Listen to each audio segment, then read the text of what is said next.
Hi guys, hello friendship. Today I'm gonna share with you my simple recipe on how I cook water spinach or kangkong. So panoorin nyo to guys, ang aking simple recipe for today.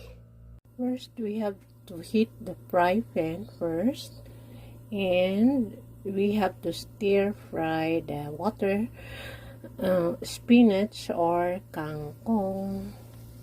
Then, put a desired amount of cooking oil. Then, put the garlic for the desired, your wish, how many.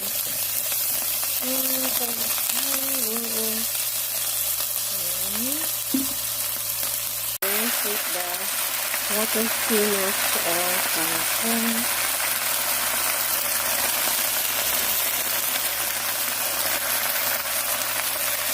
Put it together.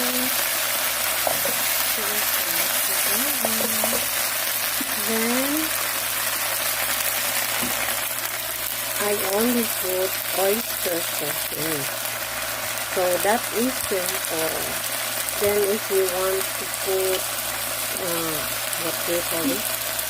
MSG, you can put not much, up to only. So let's cook this until the water spinach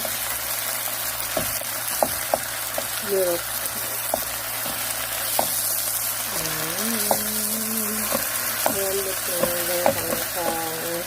takpan natin, put the cover in it.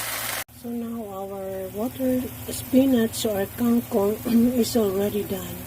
Thank you for watching guys. Bye.